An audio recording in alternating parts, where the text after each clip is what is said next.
घर लौट चलो। तुम्हारे डैड और तुम्हारे परिवार को तुम्हारी जरूरत है। तुम्हारे डैड देश के सबसे अमीर बिजनेसमैन होने के बावजूद भी खुद को गरीब समझते हैं क्योंकि उनका बेटा उनके साथ नहीं है। सब तुमसे बहुत प्यार करते हैं बेटा, वापस आ जाओ। अगर मेरा परिवार मुझसे इतना ही प्यार करता था तो मुझे क्यों मोहरा बनाया गया अंकल?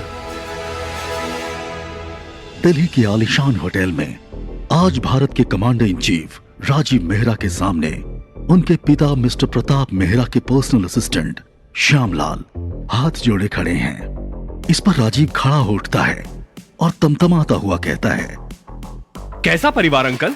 क्या जो कुछ भी मेरे साथ हुआ वो आपको नहीं मालूम? बचपन में ही मॉम मुझे छोड़कर चली गई और मेरी उस स्टेप मॉम ने मेरे साथ क्या किया? मुझे मोहरा बनाकर किसी इनोसेंट लड़की की इज्जत के साथ खिलवाड़ किया ताकि मुझे फैमिली बिजनेस और प्रॉपर्टी से निकाल सके। अब राजीव के चेहरे पर गुस्से के साथ साथ दुख भी था। वो होटल के दरवाजे के बाहर देखते हुए कहने लगा, और हुआ भी तो वही जो मेरी स्टेप मॉम चाहती थी। अंकल, मैं बेकसूर था। पहले मुझे जबरदस्ती ड्रिंक करवाया, उसमें मेरी ड्रिंक को स्पाइक भी किया ड्रग से, और फिर मुझे नशे में बहकाकर एक मासूम लड़की का रेप करवाया। अरे मेरी ना सही मगर किसी मासूम लड़की की जिंदगी का तो ख्याल किया होता। मिस्टर प्रताप मेहरा के असिस्टेंट श्यामलाल ने राजीव के कंधे पर हाथ रखा और उसे समझाते हुए कहने लगे, बेटा, तुम्हारे डैड अब सब समझ चुके हैं। तुम्हारे जाने के बाद उस लड़की की पढ़ाई का पूरा खर्चा तुम्हारे डैडी ने उठाया और उसके बिजनेस में भी पैसा लगाकर उसकी बहुत मदद की है। वो लड़की आज अपने लाइफ में खुश है। तुम्हारे डैडी सारी जायदाद तुम्हें सौंपना चाहते हैं, तुम बस लौट आओ। राजीव बड़ी निराशा में हंसते हुए बोला, अंकल, आज मैं जिस मुकाम पर हूं ना, वहां तक पहुंचना किसी के लिए भी बेहद मुश्किल है। मैं भारत के स्पेशल कमांडो फोर्स का चीफ हूं। मेरे एक इशारे पर बड़े बड़े मंत्री और बिजनेसमैन खड़े हो जाते हैं। मुझे मिस्टर प्रताप मेहरा की प्रॉपर्टी में कोई इंटरेस्ट नहीं है। अंकल, माफ करिएगा पर मुझे कहीं जाना है and I am getting late. इतना कहते हुए राजीव ने अपने सनग्लासेस पहने और होटल से बाहर निकल गया। बाहर एक आलीशान गाड़ी उसका इंतजार कर रही थी। एक बॉडीगार्ड ने राजीव को सल्यूट किया और उसके लिए दरवाजा खोला। गाड़ी में बैठकर राजीव ने अपने फोन पर एक सुंदर लड़की की तस्वीर को निहारते हुए एक लंबी सांस ली और ड्राइवर से कहा, ड्राइवर, गाड़ी में शालिनी के ऑफिस तक ले चलो। गाड़ी में बैठने के बाद राजीव नर्वस और एक्साइटेड था।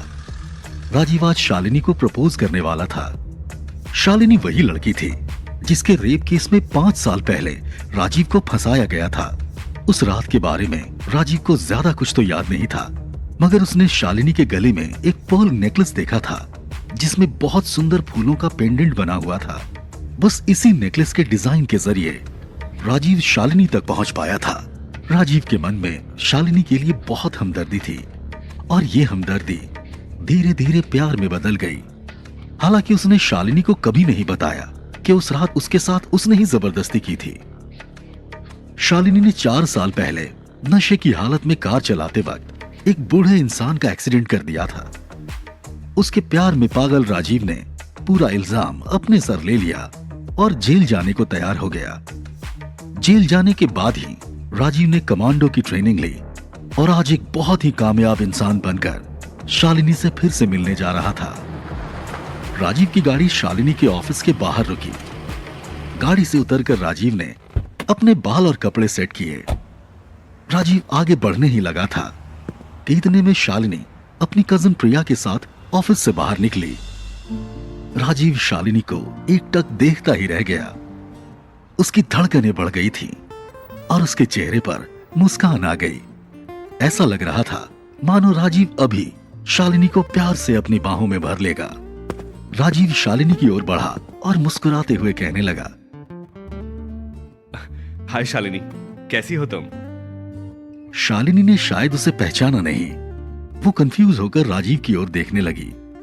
मगर प्रिया ने राजीव को पहचान लिया और कहा, अरे राजीव, तुम इतने सालों बाद कैसे हो? अब तक कहाँ थे और जेल से वापस कब आए? तुम तो काफी बदल गए हो यार। प्रिया के साथ 4 साल की एक प्यारी सी बच्ची भी थी। राजीव ने अंदाजा लगाया कि शायद ये प्रिया की ही बेटी है। राजीव और प्रिया तो खुश हुए, मगर शालिनी राजीव को देखकर बिल्कुल भी खुश नहीं हुई। हाय राजीव, तुम जेल से कब निकले और यहाँ क्या कर रहे हो? कहीं मेरी कंपनी में जॉब लेने तो नहीं आए हो ना? क्योंकि मैं प्रिजनर्स को जॉब नहीं देती। इतना कहकर शालिनी जोर से हंसने लगी। अरे नहीं शालिनी, मैं तुमसे मिलने आया हूँ। मैं जानता हूँ कि तुमने इतने सालों तक मेरा वेट किया होगा और वेट? और वो भी तुम्हारा? Not at all Rajiv. वैसे फिलहाल तो मैं अपनी फियांसे रोहन का वेट कर रही हूँ। शालिनी अपने हीरे की अंगूठी की तरफ इशारा करते हुए कहने लगी। इतना सुनते ही राजीव के ऊपर तो मानो आसमान टूट पड़ा हो। व्हाट? तुम्हारी सगाई हो गई? मगर शालिनी, मैंने तुम्हें वादा किया था कि मैं लौटूंगा और तुमने भी मुझसे प्यार किया था ना? क्या तुम सिर्फ 4 साल में मेरे प्यार को भूल गई? राजीव अपनी बात कह ही रहा था, तभी एक लंबी सी गाड़ी आई और उसमें से दिल्ली के मशहूर बिजनेसमैन का बेटा रोहन सेन उतरा। शालिनी दौड़ कर गई और रोहन को गले से लगा लिया। Hi baby. हाय, मैं कब से तुम्हारा ही वेट कर रही थी। आज हमारी स्पेशल डेट है ना? Let's go. तभी रोहन शालिनी के बालों को सहलाते हुए कहता है, सॉरी बेबी, तुम्हें मेरा वेट करना पड़ा। वैसे शालिनी, ये कौन है? तुम्हारा फ्रेंड है क्या? मुझे भी तो मिलवाओ अपने फ्रेंड से। फ्रेंड? कैसा फ्रेंड? मैं तो इसे ठीक से जानती भी नहीं। बस इतना पता है कि जेल से छूटा हुआ कोई प्रिजनर है बेबी ये। I don't even think we are safe around him. ये सब सुनकर राजीव को अब गुस्सा आने लगा। अपने दोनों भावों को तानते हुए राजीव शालिनी की आंखों में आंखें डालकर कहने लगा, अच्छा, तो आज तुम मुझे पहचानती भी नहीं। भूलो मत शालिनी, मैंने तुम्हें बचाने के लिए ही जेल जाना मंजूर किया था। हम दोनों एक दूसरे से बेहद प्यार करते थे। Just shut up Rajiv. प्यार? प्यार माय फुट। तुम जैसे लूजर के साथ मैं कभी प्यार नहीं कर सकती। Look at Rohan and look at you. Rohan कितना सक्सेसफुल है और जरा खुद को देखो। तुम सिर्फ एक प्रिजनर हो, प्रिजनर, समझे? अब शालिनी अपना पर्स टटोलते हुए कहने लगी, तुम्हें क्या चाहिए? क्या चाहिए? पैसे ना? ये लो और लगा लो अपनी कीमत। शालिनी ने अपने पर्स में से एक ब्लैंक चेक निकालकर राजीव के मुंह पर फेंक दिया। राजीव बेसुध सा खड़ा शालिनी की ओर देखता रहा। उसे कुछ समझ ही नहीं आ रहा था कि इसका क्या जवाब दिया जाए। ये सब प्रिया से देखा नहीं गया और वो बीच में बोल पड़ी, हाउ रूड! तुम राजीव के साथ ऐसा क्यों कर रही हो? उसने तुम्हारे लिए कितना कुछ किया है। अगर उस दिन उसने अपने ऊपर ब्लेम नहीं लिया होता तो आज तुम प्रिजनर होती। प्यार ना सही, कम से कम इसकी बेइज्जती तो मत करो। प्रिया के बोलते ही शालिनी और भी ज्यादा भड़क गई। शालिनी प्रिया के नजदीक गई और उस पर चिल्लाते हुए कहने लगी, ओह, अच्छा। अच्छा है। अब तुम सिखाओगी मुझे कि क्या बोलना है और क्या नहीं। तुम्हारी खुद की तो कोई औकात नहीं। ना जाने 5 साल पहले किसके साथ अय्याशी की तुमने, और इस नाजायज बच्ची के चलते नाम किसका खराब हुआ? हमारी फैमिली का। Shalini, don't cross your limits. तुम मेरी बहन हो और मैं तुमसे प्यार करती हूँ, पर इसका ये मतलब नहीं कि तुम मेरी बेटी को कुछ भी बोलोगी। और नाजायज को नाजायज ही बोला जाता है डार्लिंग। और क्या कहा तुमने? तुम मुझसे प्यार करती हो? Wait a minute. 4 साल पहले तुमने मुझे ये अपना 2 कौड़ी का मोतियों का नेकलेस दिया था ना? ये लो, रखो अपने पास। I don't want to own anything that is illegitimate. Okay? Shalini ने अपने गले से नेकलेस उतारकर प्रिया के हाथों में थमा दिया। ये तमाशा देखकर राजीव की आंखें फटी की फटी रह गई। उसके मन में ख्यालों का समंदर सा उठा। राजीव मन ही मन सोचने लगा, ये तो वही नेकलेस है जिसके जरिए मैं शालिनी तक पहुंचा था। क्या ये नेकलेस प्रिया का है? मगर ये कैसे हो सकता है? अगर 4 साल पहले ये नेकलेस प्रिया ने शालिनी को दिया था, तो इसका मतलब ये एक्चुअली प्रिया का ही है। इसका मतलब 5 साल पहले उस रात मैंने शालिनी नहीं बल्कि प्रिया के साथ, और ये बच्ची, ओह माय गॉड, इसका मतलब ये बच्ची मेरी ही है।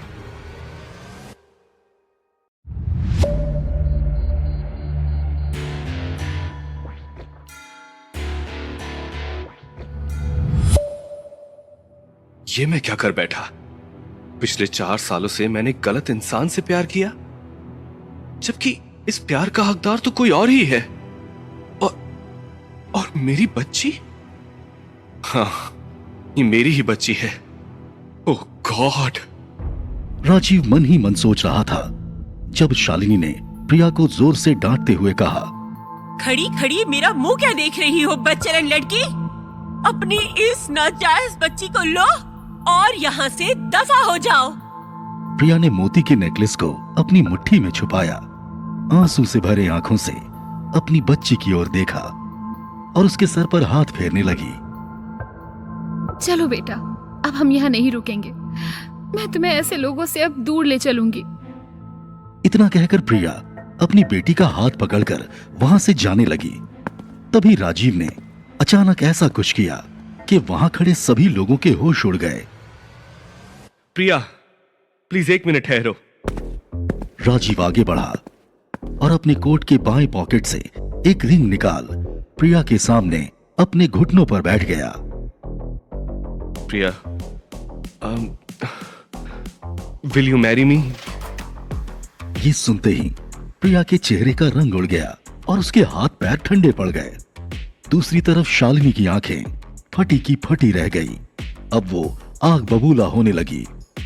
राजीव, यू फूल, तुम्हारा दिमाग खराब हो चुका है। मैं तुम्हारा मुंह तोड़ दूंगी।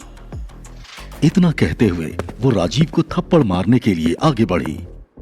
तभी राजीव ने अपने बचाव में उसका हाथ पकड़ लिया। Don't you dare! मैं कुछ भी करूं, तुम्हें क्या? तुम अपने मंगेतर पर ध्यान दो तो बेहतर होगा। ओह, तो अब तुम मुझे सिखाओगे कि क्या करना सही है और क्या नहीं।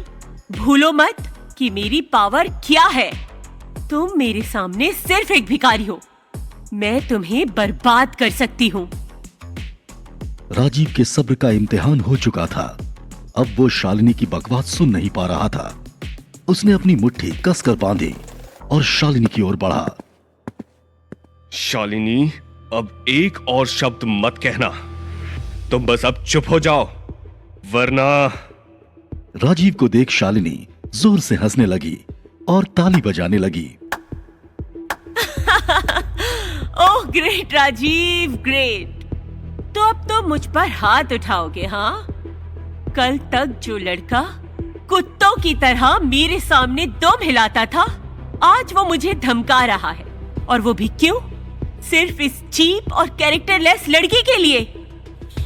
शालिनी प्रिया की ओर मुड़ी और बेहद गुस्से से प्रिया को घूरने लगी। खैर प्रिया, ये तुम्हारे लिए कोई नई बात नहीं। मर्दों को फंसाना इससे पहले भी तो तुम्हारा नाजायज संबंध रह चुका है ना, जिसकी निशानी है ये बच्ची। तुम्हारी जैसी गिरी हुई लड़की तो किसी भी एरी गैरी का हाथ पकड़कर चल देगी। इतना सब सुनने के बाद राजीव का मन किया कि वो शालिनी की जान ही ले ले। वो खुद को रोक न सका। उसने आगे बढ़कर शालिनी को धक्का दिया और प्रिया से दूर कर दिया। शालिनी, तुमने अपनी गंदी जुबान से एक और शब्द भी निकाला तो मैं तुम्हें जिंदा नहीं छोड़ूंगा।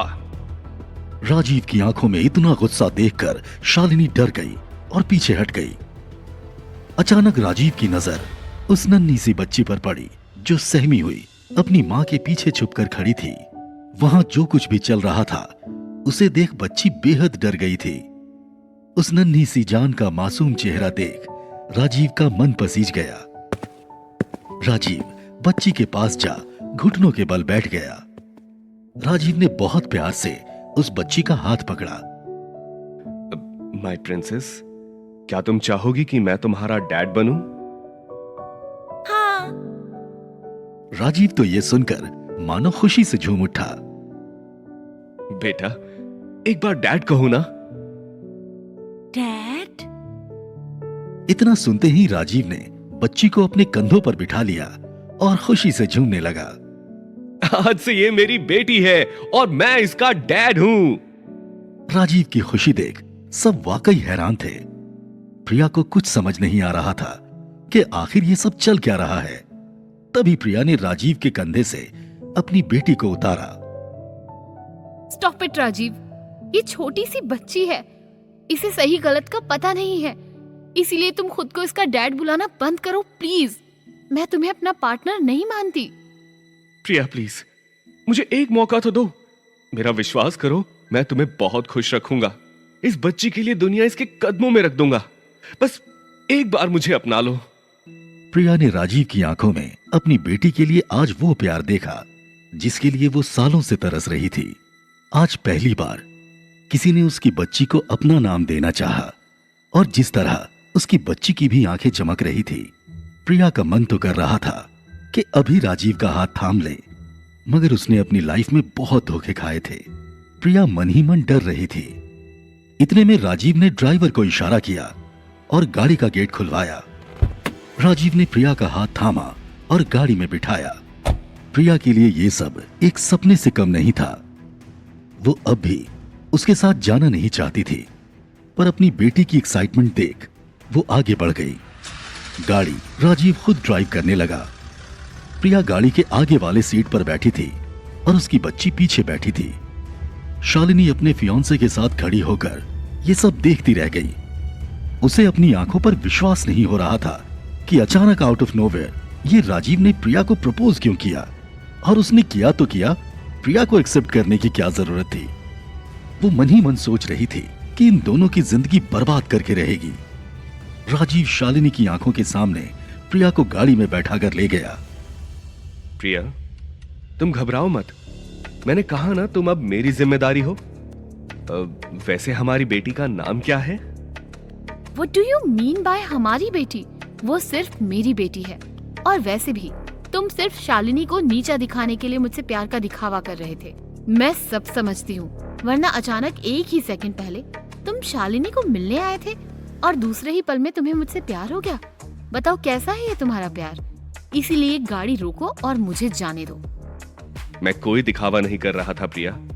मैं मानता हूं कि मैं शालिनी के लिए आया था, पर ये तो तुमने भी देखा कि उसने मुझे क्या नहीं बोला, जबकि मैं जिंदगी के 5 साल जेल में बिताकर आया सिर्फ उसके लिए।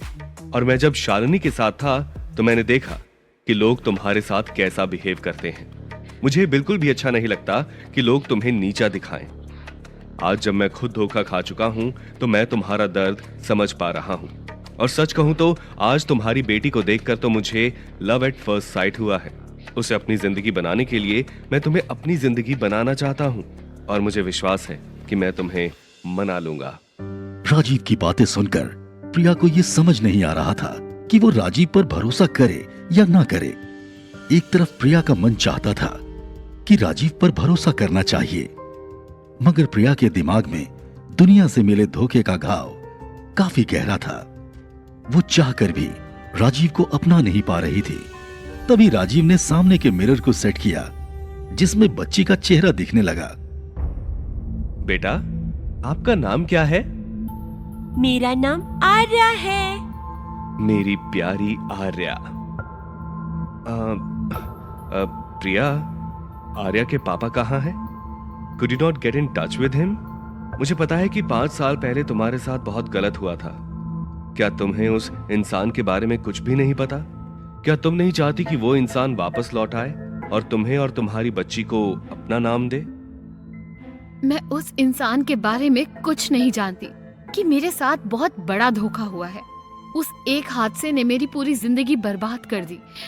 मुझे लोगों से सिर्फ बेइज्जती ही मिली है। मेरी बेटी का कोई पिता नहीं, सिर्फ एक माँ है। तुम मुझसे प्लीज ये दोबारा कभी मत पूछना। मैं उस आदमी को याद करती हूँ तो वो रात याद आ जाती है। प्रिया, अगर तुम्हें पता चलता है कि इस बच्ची का बाप मैं हूँ तो फिर तुम मेरे साथ कैसे बिहेव करोगी? राजीव के इस सवाल के बाद कार में अजीब सा सन्नाटा छा गया। प्रिया की आंखें अचानक सूख सी गईं, जैसे उसमें कोई जान ना हो। फिर अचानक प्रिया ने कुछ ऐसा जवाब दिया कि सुनकर राजीव शॉक्ड ही रह गया।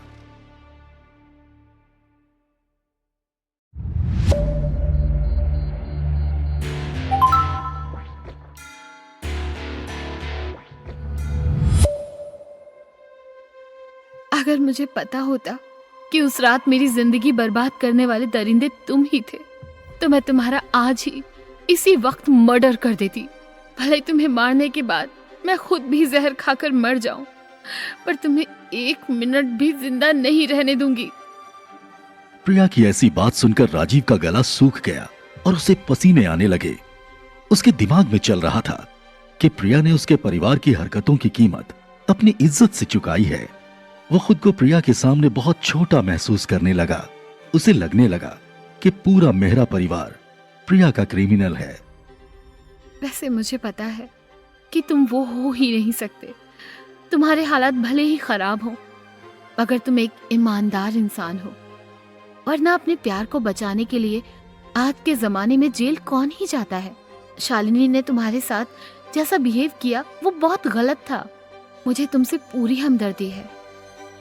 ये सब सुनकर राजीव अपनी नजरों में और गिर गया। उसने मन ही मन सोच लिया था कि प्रिया और अपनी बच्ची की जिंदगी वापस नॉर्मल करने के लिए वो हर मुमकिन कोशिश करेगा। प्रिया, मुझे तुम्हारी हमदर्दी नहीं बल्कि प्यार चाहिए। तुम और आर्या मुझे अपना लो, मेरे लिए इतना ही काफी है। राजीव, क्या तुम मुझे मेरे घर ड्रॉप कर दोगे प्लीज? इतने में प्रिया का फोन रिंग करने लगा। ये फोन प्रिया की मां सरला वर्मा ने किया था। प्रिया समझ चुकी थी कि शालिनी ने अब तक सारी बात प्रिया की मां को बता दी होगी। प्रिया फोन उठाने में हिचकिचाने लगी। बड़ी हिम्मत जुटाकर प्रिया ने फोन उठाया। हेलो जी माँ, कहिए। नहीं माँ, शालिनी ने आपको भड़काने की कोशिश की है। मेरा किसी के साथ कोई अफेयर नहीं है। What? I just can't believe! Shalini ने इन सब में अक्षय को क्यों घसीटा? और क्या मतलब है आपका कि अक्षय हमारे घर पर मेरा इंतजार कर रहा है? माँ, मुझे किसी से नहीं मिलना। प्रिया फोन पर कुछ सेकंड्स रुकने के बाद, माँ, शालिनी ने राजीव के बारे में आपको सब कुछ गलत बताया है। वो कोई प्रिजनर नहीं है। माँ प्लीज, आप उसके बारे में इतना गलत मत कहिए। शालिनी आपसे सच्चाई छुपा रही है और इनफैक्ट राजीव अक्षय से बहुत अच्छा है। माँ प्लीज, आप शांत हो जाइए वरना आपकी तबीयत बिगड़ जाएगी। मैं अभी घर आ रही हूँ। फोन रखने के बाद प्रिया अपना सर पकड़कर बैठ गई। राजीव को समझ आ गया था कि उसकी हरकत से प्रिया के घर में हड़कंप मच गया है। राजीव बेसब्र हो रहा था सब कुछ जानने के लिए। प्रिया, क्या हुआ? तुम्हारी माँ का फोन था ना? मेरी हरकत से वे काफी नाराज लग रही थी। मुझे बताओ, शायद मैं तुम्हारी कोई मदद कर पाऊं। राजीव, अब बस करो। जितनी मदद करनी थी तुम कर चुके। अब सब कुछ मुझे ही संभालना होगा। शालिनी ने माँ को बहुत बुरी तरह से भड़काया है। मुझे बस ये फिक्र है कि माँ की तबीयत ना बिगड़ जाए। तो मुझे प्लीज जल्दी से मेरे घर पहुंचा दो। आई एम सॉरी प्रिया, मगर मैं तुम्हें ऐसे अकेले छोड़कर नहीं जाऊंगा। ये नाराजगी मेरी वजह से है। मैं तुम्हारे घर चलूंगा और तुम्हारी माँ को समझाऊंगा। वैसे अक्षय कौन है? पहले तो कभी इसका नाम नहीं सुना। अक्षय चोपड़ा एक बहुत अमीर बिजनेसमैन है और मेरी माँ ने उसे चुना है मुझसे शादी करने के लिए। मुझे और आर्या को कोई नॉर्मल लड़का अपना नाम क्यों देगा? इसीलिए मेरी माँ ने मुझसे दुगने उम्र के आदमी को मेरे लिए चुना है। प्रिया एक लंबी सांस लेने के बाद फिर से कहने लगती है, शालिनी ने ना सिर्फ मेरी माँ को बल्कि अक्षय को भी सब कुछ बता दिया। सबको ये लगता है कि मेरा और तुम्हारा अफेयर है। अक्षय मेरे घर पर आया है और वो मुझसे अभी के अभी मिलना चाहता है। बहुत कॉम्प्लिकेशंस के बाद कोई आदमी मुझे और मेरी बच्ची को अपनाने के लिए तैयार हुआ था, जिससे बात थोड़ी काम हुई थी। और अब शालिनी ने उससे भी उल्टी पट्टी पढ़ा दी। अच्छा, तो ये बात है। अब तो मैं तुम्हारे घर जरूर जाऊंगा। मेरा विश्वास करो प्रिया, मैं तुम्हारे माँ बाप को हमारे रिश्ते के लिए मना लूंगा। वैसे भी मैं देखना चाहता हूं कि ये अक्षय चोपड़ा है कौन। राजीव के शब्द प्रिया को बड़ी हिम्मत दे रहे थे।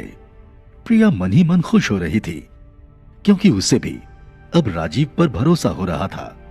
उसे एक नई उम्मीद मिली कि शायद राजीव के सहारे वो अपनी बच्ची को एक अच्छी जिंदगी दे सकती है। थोड़ी ही देर में प्रिया का घर आ गया। प्रिया को बहुत डर लग रहा था। वो अपने माँ पापा का सामना नहीं कर पा रही थी। तभी राजीव ने प्रिया का हाथ पकड़ा और अपने साथ ले जाकर घर के दरवाजे पर खड़ा हो गया।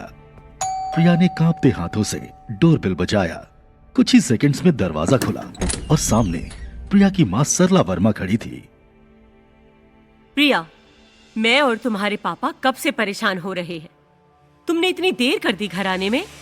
पूरे परिवार में तुम्हारे लिए कैसी कैसी बातें हो रही हैं, पता है तुम्हें? अक्षय जी भी कब से तुम्हारा इंतजार कर रहे हैं। तभी अचानक सरला की नजर प्रिया के पीछे खड़े राजीव पर पड़ती है। राजीव को देख सरला के चेहरे का रंग उड़ जाता है। ओह, तो यही है राजीव मेहरा, जेल से छूटा हुआ प्रिजनर। प्रिया, तुम हमें और कितना जलील करोगी?